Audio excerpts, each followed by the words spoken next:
All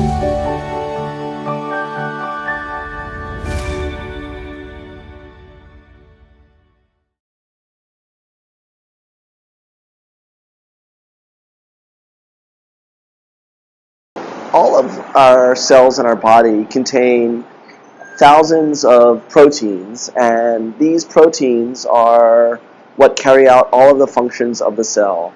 And these proteins have many different jobs, and they have to, in order to carry out their jobs properly, they have to fold up into the proper three-dimensional shape. And that proper three-dimensional shape is very critical for their function. As we get older, sometimes these proteins have trouble staying folded properly, and they may become misfolded. And once these proteins become misfolded, they start clumping together and building up. And cells have very sophisticated garbage disposal systems where they can recognize those proteins as they become misfolded and grab them and dispose of them so they don't cause problems. But sometimes these garbage disposal systems become overwhelmed, and this is especially true as we get older. And as we get older, these proteins start building up, and if they accumulate too much, they start causing problems. And one of the cell types in our body that they become really a problem is in the neurons in our brain. Neurons have very long processes, and they have to send proteins very long distances. They also are unable to divide, and these neurons are the same neurons that we're born with. And when these proteins build up and accumulate, they start causing problems to neurons, and this is what causes many neurodegenerative diseases.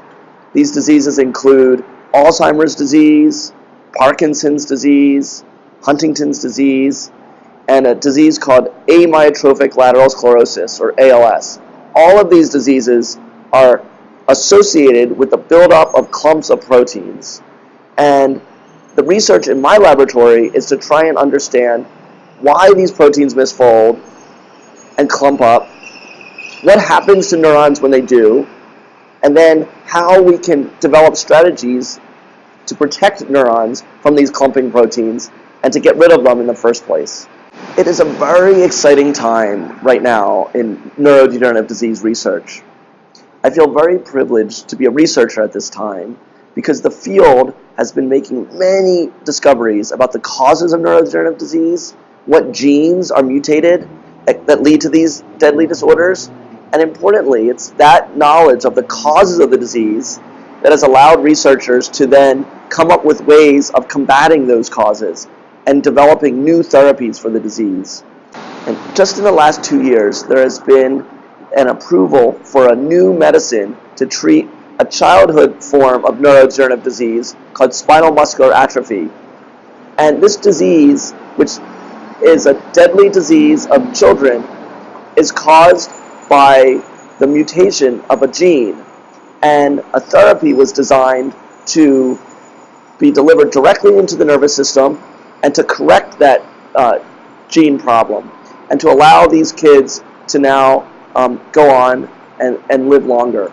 The same type of approach is being developed for devastating neurodegenerative diseases.